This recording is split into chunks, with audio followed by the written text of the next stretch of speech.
Estamos muy contentos de que estén con nosotros. Y nuestro deseo es que, número uno, usted haga de Cristo el Señor de su vida y, número dos, que haga de esta iglesia su iglesia. Somos una iglesia de brazos completamente abiertos y estamos muy felices de que estén con nosotros hoy día, así que muy bienvenidos, muy bienvenidos.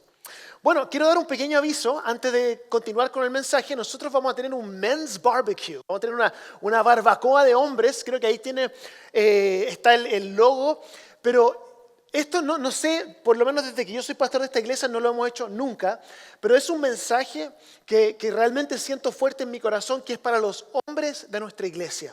Es un mensaje en el cual los hombres de nuestra iglesia, la palabra de Dios nos va a desafiar a poder entrar dentro de nuestro propósito y poder caminar dentro de las directrices que Dios tiene para nosotros específicamente como hombres. Así que esto va a ser el domingo 27 a las 3 de la tarde. Va a ser así que si usted quiere se puede inscribir, lo puede hacer incluso inmediatamente a través del QR code, puede sacarle una fotografía con su teléfono y se puede inscribir inmediatamente y vamos a participar todos juntos de esto ese domingo 27 de febrero en la tarde a las 3 de la tarde, como desde las 3 hasta las 4:30. Tampoco va a ser tanto tiempo, pero le prometo que usted va a ser bendecido si forma parte de esto. Así que las esposas, ¿cierto? Díganle, oye, ya, pues tienes que ir para que, como dicen en Chile, te ponga las pilas, ¿cierto? Bueno, es un término chileno. Vamos a comenzar entonces hoy día con el pasaje de hoy que se encuentra en el libro de Tito. El libro de Tito, si tiene su Biblia, por favor, búsquelo. Si no tiene, no se preocupe, vamos a tener los versículos en la pantalla. Tito, capítulo 1, versículo 16. Dice así, escuche esto. Dice, profesan conocer a Dios, pero con sus acciones lo niegan. Son abominables, desobedientes e incapaces de hacer nada bueno. Luego Mateo 15:8 dice así, este pueblo me honra con los labios, pero su corazón está lejos de mí. Entonces, hoy día estamos comenzando una nueva serie. Y esta serie de mensajes lo hemos titulado Cristiano Ateo.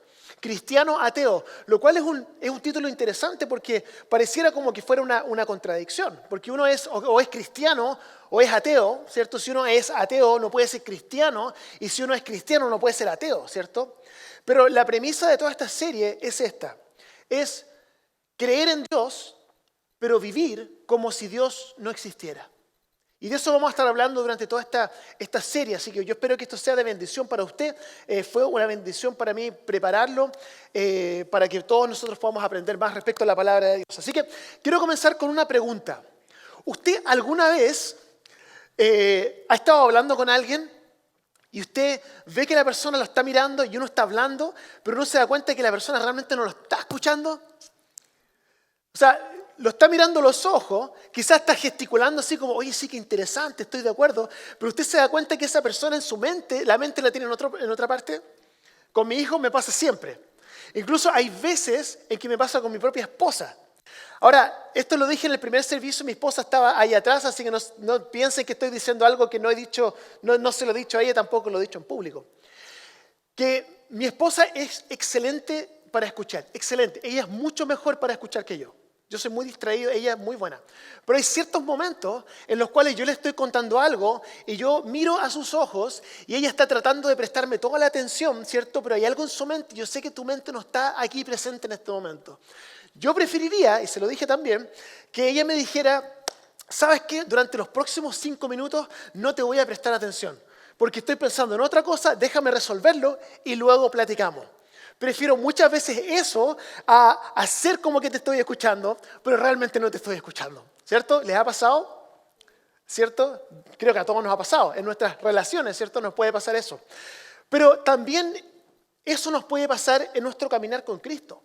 Que nosotros venimos a la iglesia y estamos escuchando, y estamos quizás incluso gesticulando sentados, ¿cierto? Oye, sí que interesante lo que está hablando el pastor. Pero hay momentos en que realmente nuestra mente se distrae.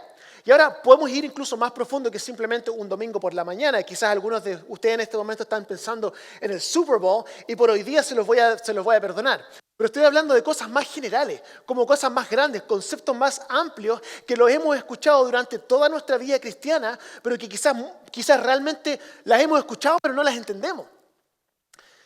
Y ese es el concepto del cual quiero hablar hoy día y es lo que vamos a estar hablando durante toda esta serie.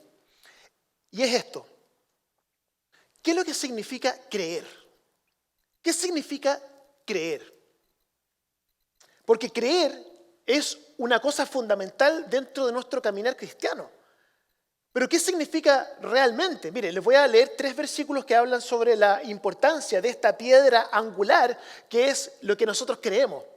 Primera de Tesalonicenses 2:13 dice así: así que no dejamos de dar gracias a Dios, porque al oír ustedes la palabra de Dios que les predicamos, la aceptaron no como palabra humana, sino como la que realmente es palabra de Dios, la cual actúa en ustedes los creyentes o ustedes los que creen. Hechos 16:31 dice así, dice: cree en el Señor Jesús, así tú y tu familia serán salvos, le contestaron. Juan 3:18 dice: el que cree en Él no es condenado, pero el que no cree está ya condenado por no haber creído en el nombre del Hijo unigénito de Dios. Entonces, lo que estoy tratando de explicar es que el concepto de creer para nosotros como cristianos es fundamental, fundamental. Es fundamental, como lo que leímos recién, para la salvación. Es fundamental para que la palabra de Dios esté actuando dentro de nosotros. Y es fundamental para que nosotros podamos vivir esa libertad que la palabra promete. Y esos son solamente algunos ejemplos, pero vemos a través de toda la Biblia la importancia de que nosotros como cristianos creamos. Y este concepto a veces es un gran problema. Porque a veces comienza a perder significado mientras más lo escuchamos. Nunca he escuchado una palabra tantas veces que comienza como a perder el significado porque lo ha escuchado tantas veces, vez tras vez, ¿cierto? Uno que dice vez tras vez y empieza a sonar raro porque lo he dicho tantas veces. Muchas veces pasa con algunos conceptos en la Biblia también. Creer es algo que probablemente decimos docenas de veces todos los domingos. Entonces, ¿qué significa creer?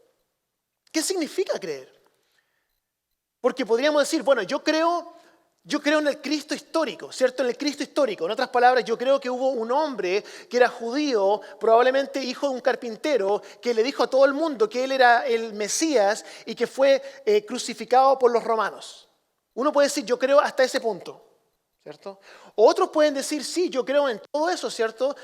Creo incluso que es verdad que él era el Mesías, que murió, pero también creo que resucitó. Pero que después como que dejó a todo el mundo, ¿cierto? Se fue y hizo lo que tenía que hacer y ya nosotros tenemos que estar más o menos solos, ¿cierto? O quizá usted cree todo.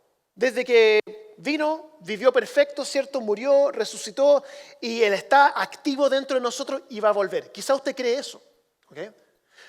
Ok, entonces la pregunta es, ¿qué significa creer y cuál es el nivel de creencia que usted tiene que tener para que realmente usted sea salvo, para que realmente la palabra de Dios esté activa dentro de usted y para que realmente pueda vivir esta libertad que se nos promete?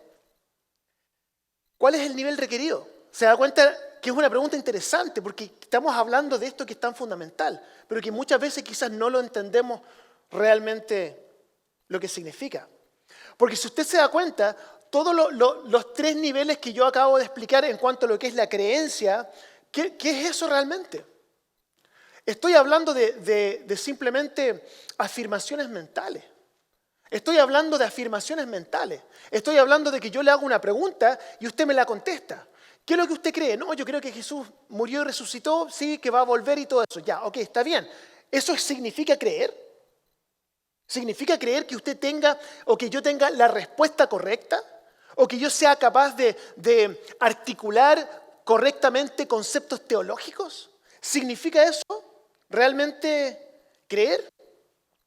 Entonces lo que le quiero proponer a usted en esta mañana es que muchas veces nosotros confundimos 2 conceptos que pareciera que fueran lo mismo, pero que realmente no son lo mismo. Y son estos 2 conceptos. Número 1, este concepto es el concepto de profesar y el otro es el concepto de creer. Muchas veces pensamos que profesar es lo mismo que creer, pero no son lo mismo. Profesar es lo que yo digo creer y creer es cómo yo vivo. ¿Ok? Las palabras de nuestra boca me van a decir lo que yo profeso, las palabras que yo digo, pero las acciones de tu vida van a decirme lo que tú crees. ¿Ok? Por ejemplo, nosotros como iglesia, en nuestro sitio web tenemos una profesión de fe o una confesión de fe. Si usted va al sitio web, usted va a ver lo que nosotros creemos como iglesia respecto a Dios, respecto a la salvación, respecto a la Biblia, respecto a Jesús, respecto a todas esas cosas usted va a poder leerlo. ¿Ok? Esa es nuestra profesión de fe o nuestra declaración de fe. Pero eso significa que nosotros lo creemos realmente, porque está escrito. No, lo que determina lo que nosotros creemos no es lo que nosotros profesamos. Lo que va a determinar si nosotros realmente como iglesia creemos eso que está escrito va a ser cómo nosotros operamos como iglesia. Y cómo nosotros operamos como iglesia va a ser la respuesta de si nosotros realmente creemos lo que estamos profesando o simplemente lo estamos profesando. Otro ejemplo, si yo estoy diciéndole a todo el mundo que si no me pongo una máscara en la cara, que voy a estar matando a mi prójimo. Si yo estoy diciéndolo por la televisión, si le estoy diciendo a todos mis amigos, tienes que ponerte una máscara, y si no te pones la máscara, ¿cierto? Estás matando gente o no vas a salvarte tu propia vida. Si yo estoy diciendo eso todo el día y estoy por la televisión diciendo todas esas cosas, eso es lo que estoy profesando. Pero si yo, la misma persona que estoy diciendo todo esto en contra, o sea, a favor de que tenemos que ponernos las máscaras, y esa misma persona luego yo la veo en privado, en un video, ¿cierto? Con un grupo de gente y están todos sin máscara, yo me doy cuenta que, ¿qué es lo que pasó ahí? Que lo que yo estaba diciendo era simplemente lo que yo estaba profesando. Pero la evidencia de que si yo creo realmente eso es como yo vivo. Yo me di cuenta que lo único que tenía yo era una profesión y no era realmente una creencia. Entonces, ¿por qué digo esto? Y no es una declaración por el COVID, es un ejemplo nomás, ¿cierto? Lo que estoy tratando de explicar es que muchas veces nos puede pasar lo mismo a nosotros como cristianos, que confundimos los dos conceptos. Pensamos que profesar es creer, profesar no es creer, no es creer, ¿ok? Yo pensaba, creciendo, que en la iglesia habían ciertas palabras o ciertas frases que eran mágicas. Que si yo decía una cierta frase, que era como mágico, ¿cierto? Les voy a dar un ejemplo. Romanos 10:9 dice así, que si confiesas con tu boca que Jesús es el Señor y crees en tu corazón que Dios lo levantó de entre los muertos, serás salvo. Yo pensaba que si yo conseguía que alguien dijera esas palabras, Jesús es el Señor, si yo lograba que alguien dijera esas palabras con su boca, que el resultado de eso era que esa persona iba a ser salva, no importa cómo viviera su vida, pero dijo esas palabras, por lo tanto Cristo salvó a esa persona. Lo que no entendía era el contexto, porque el contexto dentro de la iglesia en Roma era esto, mire. ¿Usted sabe quién era el Señor y Salvador en Roma en ese tiempo? El César. Era el Señor y Salvador. Y si yo estaba en un grupo de personas y nosotros éramos parte de los cristianos, ¿cierto? Y pasaban soldados romanos, no era poco frecuente que se acercaran y dijeran, ¿quién es tu Señor y Salvador? La respuesta correcta era, César es nuestro Señor y Salvador. Entonces para ellos, como cristianos, el decir Jesús es mi Señor y Salvador era una declaración tan potente porque significaba que el resultado de las palabras que estaban saliendo de su boca era que podían perderlo todo. Se da cuenta que no era por las palabras que estaban diciendo, sino que era por lo que significaba en cuanto a su compromiso con lo que ellos creían. Pero nos adelantamos 2000 años y decimos, bueno, ahí dice, si tú confiesas con tu boca que Jesús es el Salvador, entonces ¡pum! Es una palabra mágica. Entonces lo que estoy tratando de explicar es que es muy diferente lo que yo digo con mi boca con lo que yo realmente creo. Lo que yo creo es lo que yo vivo. Es muy importante que nosotros entendamos esto. Entonces, lo mismo es cierto cuando se trata respecto a lo que nosotros creemos. Y es la premisa de toda esta serie. Durante toda esta serie vamos a estar hablando respecto a eso. ¿Qué es lo que significa realmente creer? Porque muchas veces nosotros decimos creer, pero no estamos viviendo de acuerdo a lo que decimos que nosotros tenemos que creer. Lo que crees acerca de Jesús no está determinado por lo que dices, sino por lo que vives. ¿Ok? Entonces, por eso que el versículo que leíamos al principio, cuando el apóstol Pablo le está escribiendo esta carta a su colaborador, que era Tito, que trabajaban juntos en misiones, etc. Tito estaba en una isla Y esta isla se llamaba Creta, ¿cierto? Crete, Creta, ¿cierto? Y estaba ahí y esa isla era una isla caótica, inmoralidad sexual, mucho abuso, mucho robo, era un lugar peligroso. Y él envió a Tito a esa isla porque esa iba a ser como una isla estratégica para poder continuar esparciendo el evangelio. Pero el apóstol Pablo le escribe esta carta porque él le está diciendo, hay muchos en esa isla que dicen ser cristianos, que probablemente si tú le preguntas en qué es lo que tú crees, van a contestar la respuesta correcta, pero está diciendo que con sus vidas están en oposición a lo que ellos viven. Mire, lo voy a leer de nuevo. Tito 1:16 dice así: profesan, ¿se da cuenta? Profesan conocer a Dios, pero con sus acciones lo niegan. Son abominables, desobedientes, incapaces de hacer nada bueno. Entonces, ellos negaban lo que ellos creían o lo que ellos profesaban con sus acciones. Y lo mismo con nosotros. A nosotros nos puede pasar lo mismo. Tenemos que tener cuidado con esto. Porque si yo le pregunto a usted, ¿usted cree en Jesús? Muchos de nosotros vamos a decir, sí, yo creo en Jesús. Pero, ¿qué queremos decir realmente con creer? ¿Qué estamos contestando realmente con creer? Porque muchas veces nosotros pensamos que es como responder una pregunta en una prueba, ¿cierto? Si tienes la teología correcta, si tienes los conceptos correctos, si tienes las afirmaciones mentales correctas. ¿Y qué pasa si te equivocas en algún concepto? ¿Significa que ahora quedas fuera porque te faltaba información? Entonces, la cuestión de la fe no se responde realmente con la boca, sino que se responde con nuestra vida. Eso determina qué es lo que nosotros realmente creemos. Y es aquí donde tengo que tener cuidado, porque como pastor muchas veces yo les digo ahora, ok, cuando terminemos este servicio, ahora tienen que ir y ser los mejores cristianos que ustedes puedan. Y hagan lo mejor, inténtenlo, ¿cierto? Sea la mejor persona que usted pueda, haga un esfuerzo mayor, mejore en todas las áreas de su vida. Mi tentación es terminar el servicio de esa forma, para que su creencia se alinee realmente con su vida. ¿Me entienden o no? Y realmente es al revés. No es que yo tengo que alinear mi vida a lo que yo creo, sino que tengo que hacerme la pregunta si yo realmente creo si yo realmente creo que lo que creo es realmente real. No sé si me explico. Es como un trabalengua. Pero estoy tratando de explicar algo que es difícil de explicar. Es difícil de explicarlo. Entonces lo que quiero hacer es otra cosa. Quiero hacer un paralelo entre dos conceptos. ¿Ok? Y con esto ya voy terminando. Quiero hacer un paralelo con dos conceptos. Hemos hablado ya respecto a la diferencia entre profesar y creer, ¿cierto? Profesar es lo que yo digo. Son palabras que hago con mi boca, cosas que yo pueda escribir en un sitio web, ¿cierto? Eso es profesar. Creer es realmente cómo yo vivo mi vida, ¿cierto? Eso es lo que es creer. Cuando usted lea la palabra creer en la Biblia, de eso está hablando. No está hablando de tener las respuestas correctas, está hablando de que su vida es lo que refleja lo que usted cree. ¿Okay? Entonces quiero hacer un paralelo entre esos dos conceptos y otros dos conceptos, que es esto. Tener a Cristo como Salvador y tener a Cristo como Señor. ¿Se da cuenta? Yo crecí pensando que tener a Cristo como Señor, yo creí creciendo que tener a Cristo como Salvador era lo mismo que tener a Cristo como Señor.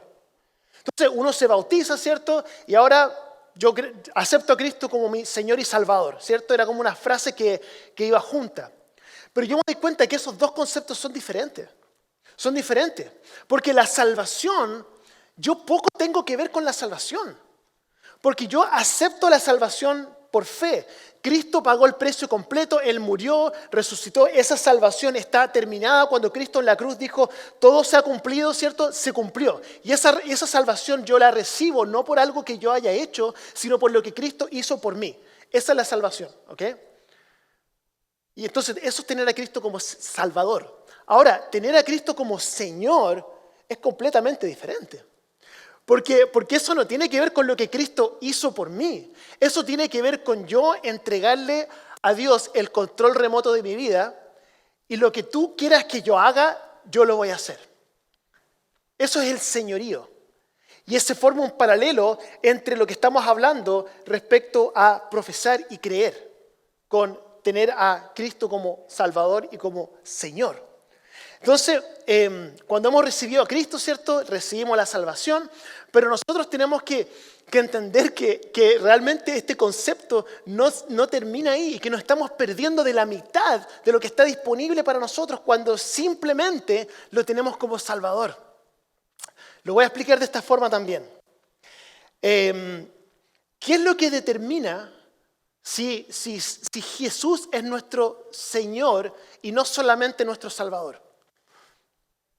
Cuando leemos la Biblia y leemos en Efesios 4 que el chisme es pecado, lo que va a determinar lo que yo creo respecto a eso no va a ser que yo diga, sí, no, la Biblia dice que el chisme es pecado, entonces el chisme es pecado. No, lo que va a determinar si yo realmente creo que el chisme es pecado es en el momento en que yo escucho un chisme, pero de esos chismes que son, pero es que, ¿cierto? Lo que yo hago después de eso, mi reacción frente a eso, cómo yo enfrento esa situación, va a determinar si realmente yo creo que el chisme es pecado. Lo mismo con, por ejemplo, ser amable. Yo puedo decir todo el día que ser amable es bueno y que Dios tiene que decirnos que seamos amables.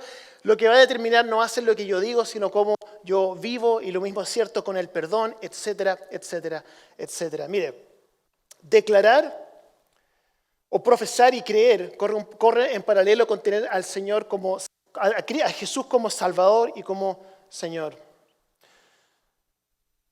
Y usted puede decir, bueno, ¿por qué molestarse? ¿Por qué simplemente no aceptar la salvación de Jesús y vivir ahora como yo quiero vivir? Es a good deal, ¿cierto? Simplemente yo soy salvo y ahora hago lo que quiero, porque Cristo ya pagó por todo y ahora hago lo que quiero.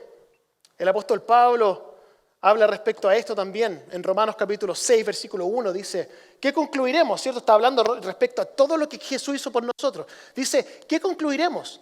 ¿Vamos a persistir en el pecado para que la gracia abunde? En otras palabras, ¿puedo ahora vivir como quiero porque ya tengo la salvación? Dice, de ninguna manera. Nosotros que hemos muerto al pecado, ¿cómo podemos seguir viviendo en él? Entonces, ¿a qué se refiere esto? Está hablando sobre el abuso de la gracia. La gracia de Dios está disponible para nosotros poder ser perdonados cuando nos equivocamos. Pero podemos abusar de la gracia de Dios. Es como cuando alguien te invita a un restaurante, ¿cierto? Y te dice, pide lo que quieras, ¿cierto? ¿Qué es lo que uno debe hacer en esa situación? ¿Cómo? ¿Cierto? Moderación. Pero hay ciertas personas que en el momento en que tú les dices pide lo que quiera, van a agarrar el menú y van a buscar lo más caro. Ese, porque es gratis. Hay que aprovecharse, como esta persona está pagando, ¿cierto? Hay que sacarle el jugo, como decimos en Chile. Eso no está bien.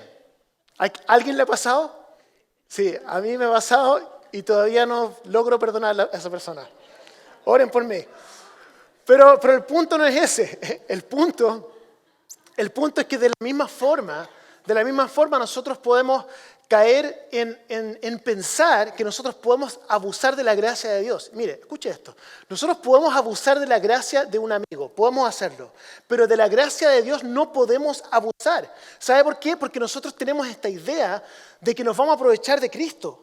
Vamos a aprovecharnos de Él, ¿cierto? Vamos a sacar la salvación que nos conviene y luego poder vivir como nosotros queramos vivir. Esa es una mentira del enemigo. El enemigo nos miente haciéndonos creer de que una vida de libertinaje es una vida que nos va a satisfacer más que una vida bajo el sometimiento del señorío de Dios. Eso es muy importante. Nosotros nos salimos perdiendo cuando nos sometemos al señorío de Dios, no salimos perdiendo, nosotros comenzamos a vivir la vida para la cual nosotros fuimos creados para vivir. Hermanos y hermanas, yo creo que esta es una de las mentiras más grandes del enemigo y yo siempre tengo que estármelo recordando, porque cuando uno está siendo tentado a pecar, uno dice, ay, pero ¿qué importa? Si no es tanto, no es tanto. Es una mentira del enemigo porque uno piensa que uno digamos que ahí está el pecado. Y uno está aquí, y el pecado está ahí y lo está llamando, ven para acá, ¿cierto? El enemigo te está diciendo, ¿sabes qué? Eso no es tan malo. no es tan malo, hazlo, total, no importa, si es una cosa pequeña, ¿cierto? Nadie se va a dar cuenta. Y uno va y uno cae dentro del pecado y ese mismo enemigo que en un momento te estaba diciendo no pasa nada, está al otro lado diciéndote, ¿viste? Eres un pecador. ¿Qué estás haciendo tú? Y te haces llamar cristiano. Mira esto y esto otro. ¿Se dan cuenta? Es un engaño constante que el enemigo está haciendo, que al final del día nos damos cuenta que la mejor forma no es seguir a este mentiroso que es el enemigo, sino seguir a Cristo que quiere lo mejor para nosotros. No sé en qué momento pensamos que Dios quiere lo peor para nosotros, como que nos va a hacer vivir una vida sin sentido, una vida fome, una vida que no tiene propósito. Hermanos y hermanas, es totalmente lo contrario. Mire, 1 Juan 5:3 dice así, en esto consiste el amor a Dios, en que obedezcamos sus mandamientos. Uno dice, obedecer mandamientos, no quiero. Y estos no son difíciles de cumplir. De hecho, otra traducción dice, estos no son una carga, porque la carga del mundo, seguir a Cristo es una carga, es cierto. Pero seguir al mundo es una carga muchísimo más pesada. Eso es lo que nos cuesta entender muchas veces. Efesios 2:10 dice así, porque somos hechura de Dios, creados en Cristo Jesús para, ¿se da cuenta? Es un concepto de propósito. Fuimos creados para buenas obras. En otras palabras, fuimos creados para eso. Y cuando comenzamos a vivir la vida que Dios determina para nosotros, nos damos cuenta, oye, para esto fui creado. Me doy cuenta que mi vida comienza a fluir de otra manera, las cuales Dios dispuso de antemano a fin de que las pongamos en práctica. Son estas buenas obras que están hechas para nosotros. Buenas obras, ¿cierto? Para allá, ¿cierto? Ir obedeciendo a Dios, escuchando su voz, haciendo su voluntad. Entonces, fuimos creados para vivir con Jesús no solo como Salvador, sino como Señor de nuestras vidas. Entonces, si Jesús no es el Señor de tu vida, si solamente es tu Salvador, ¿sabe usted quién es el Señor de su vida? Quizás yo. O sea, no que usted me vea a mí como su Señor, sino yo mi propio, ¿cierto? O usted su propio Salvador, su familia, sus hijos, su cónyuge, ¿cierto? Su trabajo, no sé, pero algo lo va a hacer. Algo va a ser su Señor, si no lo es Dios. Entonces lo que quiero invitar a usted que usted haga en esta mañana es que usted haga la transición hoy de profesar o de confesar a realmente creer.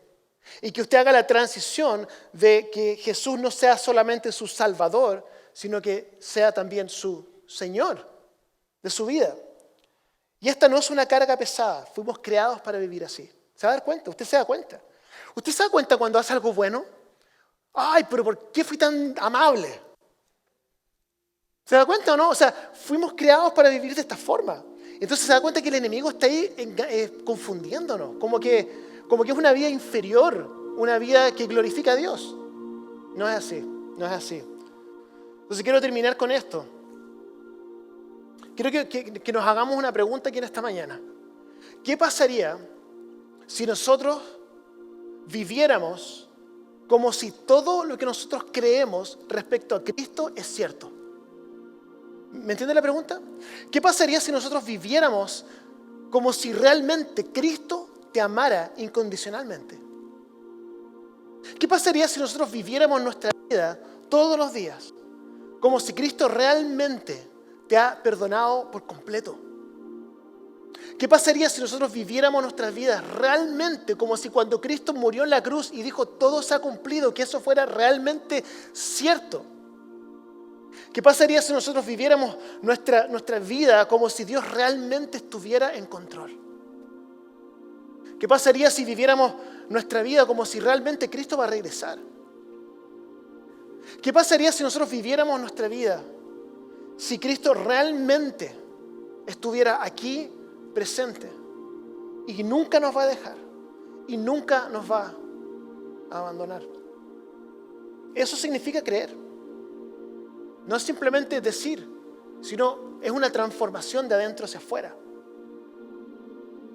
Entonces, quiero contarles algo bien personal, pero no tan personal. Yo tengo un deseo tan profundo en mi corazón de poder ver a Dios hacer algo increíble en esta iglesia. Con todo mi corazón. Y yo creo que así va a ser. Algo en lo cual nadie se pueda llevar el crédito, solamente Cristo. ¿Y sabe lo que eso requiere? No requiere que yo predique mejores sermones. no requiere que la alabanza sea mucho mejor, no requiere que estos espacios sean preciosos, todo eso está bien. Pero ¿sabe lo que requiere? Requiere de que cada uno de nosotros hagamos la transición entre Cristo siendo nuestro Salvador, meramente Salvador, a nuestro Señor. Y que nosotros hagamos la transición entre simplemente profesar o confesar a realmente creer. ¿Sabe que hay poder en creer?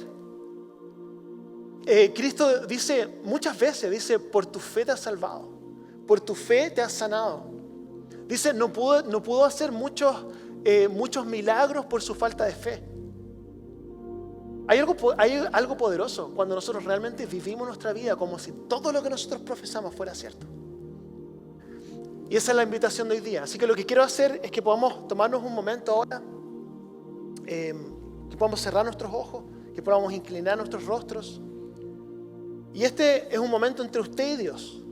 Un momento personal entre usted y Dios. No es entre usted y la persona que tiene a su lado, sino que realmente entre usted y Dios. Y quiero pedirle que usted pueda abrir su corazón para que Dios a usted le hable. Ahora, en este momento. Porque quizá usted esté aquí en esta mañana y usted tiene a Jesús como su Salvador, pero no lo tiene como su Señor aún. Quizá usted está aquí en esta mañana y hay algo que Dios a usted le está pidiendo que usted haga. Usted sabe que Dios le está pidiendo que usted haga algo, pero es difícil.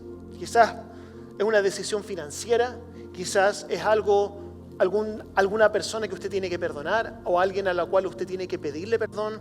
Quizá hay una reconciliación. Yo no sé lo que es. Pero quiero decirle que lo que Dios le está pidiendo a usted que usted haga no es simplemente algo sencillo. Hay algo mucho más profundo en esta obediencia a la cual Dios lo está llamando. Porque esa obediencia no es solamente una obediencia.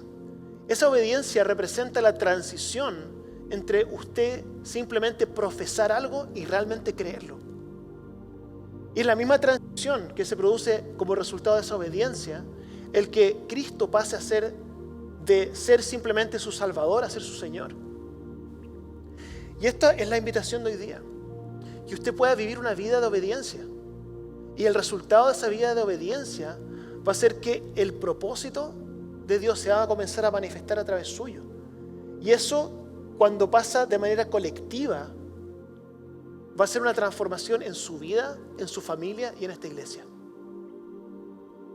Y es por eso que si hay alguien aquí en esta mañana con los rostros inclinados, por favor, y los ojos cerrados, que necesita que yo ore por usted, simplemente levante su mano y la baja. Voy a orar por usted si necesita ayuda en esta decisión. Amén. Dios le bendiga. Amén. Dios le bendiga. Amén. Amén. Amén. Amén. Entonces, Señor Jesús, nosotros oramos en esta mañana y te damos gracias porque nos has ayudado a entender que lo que nosotros creemos va mucho más profundo que simplemente una declaración de fe o decir algo con nuestra boca o escribir algo en una pantalla, Señor. Creer es nuestra vida. Y quiero orar, Señor, específicamente por las personas que levantaron sus manos, primeramente, que tú les ayudes a poder hacer lo que saben que tienen que hacer. Y eso va a ser una transformación, porque cuando esto se vuelve un patrón y vivimos una vida de obediencia, Señor, sabemos que el resultado de eso va a ser que tu perfecta voluntad se va a comenzar a manifestar, Señor.